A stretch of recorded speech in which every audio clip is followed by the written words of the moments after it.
Welcome to Name Check with Michael Riedel of the New York Post. I am delighted to be joined today by one of my favorite singers of all time. Macy Gray is here to talk about her new album with us. And we also have on hand, as always, the beautiful Stephanie Smith with some hot gossip from Page 6. What do we have to look forward to, Stephanie? Oh, this week we are talking about Jason Kidd's bust for a DWI in the Hamptons. Some sad news out of Hollywood, the untimely death of Sylvester Stallone's son, Sage. And fashion designer Vera Wang has announced she's separating from her husband of 20 years. All right, well, we'll get right back to you on all that stuff. But first, I have to say, 1999, I was on a little road trip to Montreal, and a song came on the radio called I Try. And it's one of those songs that you hear. And all the way up to Montreal, I kept switching the dial to try to find that song again on every station. And fortunately, I could find it because it was ubiquitous, and it was absolutely your breakout song. Yes. And just one of those things that sticks in the mind the moment that you hear it. So welcome to Name Check. Thank you. Hi. And congratulations on the new album, which is Macy Gray Covered, it's called. And I think for the first time, you're covering other people's songs with this album. Yes, like the Rhythmics, and there's a Metallica, and there's a Radiohead, and My Chemical Romance, Coca-Cola. You want me to name all of them? No. Kanye West. You got them all. Okay. But you originate material. How come you're covering people now? It's actually something I've wanted to do for a while. I heard this songbook record by Nina Simone a while ago, and just how she does covers. Like she did a cover of My Way by Frank Sinatra. And her Here Comes the Sun is really famous by the Beatles. So I thought it was interesting how she took songs from completely different arenas and what she does, and made them into what she does. Yeah, I said that. Well, so I tried to do that anyway. Well, she happens to be one of my favorite singers of all time, Nina Simone. My favorite album is Nina Simone Live at the Town Hall. Have you heard that one? Oh, of course. That is a great album. But you remind me a bit of her, though, because when I listen to your songs, you do what she does, which is that you make each song almost like a one-act play. I mean, lyrics seem to be very important to you, and the way you interpret lyrics, as Nina does, to make each word count. Is that something that you try to do regularly? Yeah, I think that's really, at the end of the day, what resonates with music is what the artist is saying to you, because the music makes you dance and you remember parts and stuff, but you never forget the title of it, or what it's about, or how it made you feel, or how it relates to your life.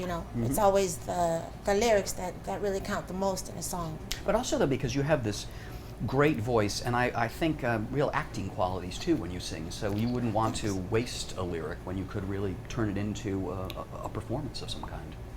Yeah, it's just you sing a song and you want people to know what you have to say, and the best singers, that's what makes them great is their diction, like Nat King Cole, like you never missed a word, or like a Billie Holiday song, you hear every single syllable, Or Shirley Bassey. Do you like Shirley Bassey? Yeah. All of them, Barbra Streisand, you hear everything they have to say. Like a lot of singers, it's more about the runs, and the notes they can hit. There's a wonderful English actor I know named Julian Fellows who created the popular series Downton Abbey, and he was on Desert Island Discs, which is a popular BBC show where they pick their 8 discs to go on a desert island with. Okay. He picked your first record, and he said it was because he said, this is the wittiest performer I've ever seen, and he said watching her perform is as good as watching a play. Sweet. That's cool. Yeah. And no one's ever called me a witty performer, so. I know, I was interested about that. Witty was the term that he used, and no one's ever described you as witty before?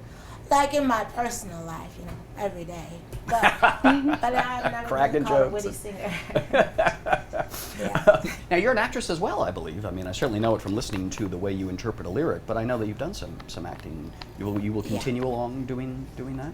Yeah, I've done. I just did a movie called Paperboy that comes out in October. It's a new Lee Daniels movie, and it's with Zac Efron, the most beautiful man, and Matthew McConaughey, also gorgeous, and Nicole Kidman's in it, and John Cusack. I like acting. It's I'm almost embarrassed to say it just kind of fell in my lap. Like I've my first record came out, and then Antoine Fuqua asked me to do Training Day. And then after that, I started getting offers, and I've just been really blessed. I get really nice, movies that come my way. But then you sit next to someone like Nicole Kidman, and I don't know if I can call myself an actress, because she's. Do you pick up any tips from Nicole, or when you're watching them perform? Yeah, she just she still goes to her acting coach, and she had her dialect trainer on set with her, and she's just very in it. She's like she's very focused.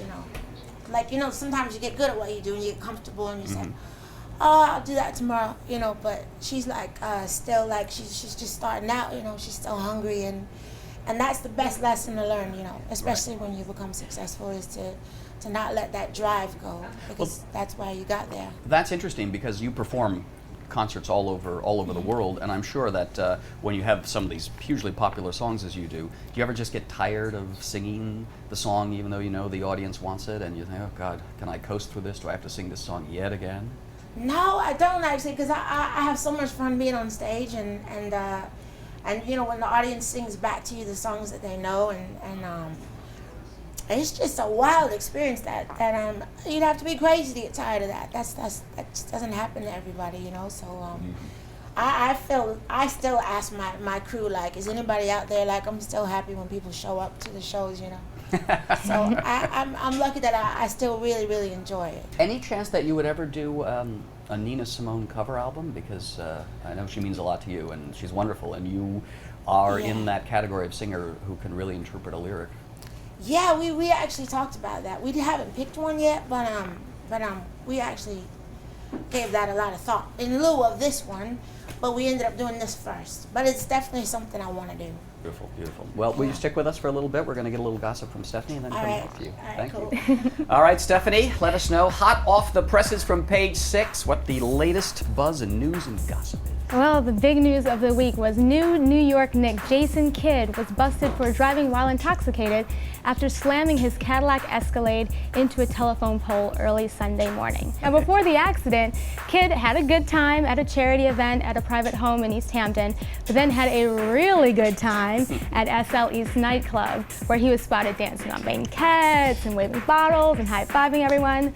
Well, pictures show that he needed help getting out of the club, and his wife, Portia, did drive him home, but at some point, he hopped behind the wheel of his car, took off in the night, and slammed his car into a telephone pole. Now, Kidd just signed a 3-year, $9.5 million deal with the Knicks, and team sources said that this incident won't affect his standing with the team. Oh, I mean, I hope he doesn't behave that way on the court. Yeah, let's hope he keeps it under control. Exactly. What else do you have for us, Stephanie? Some sad news out of Hollywood, some news on the untimely death of Sylvester Stallone's son, Sage Moonblood.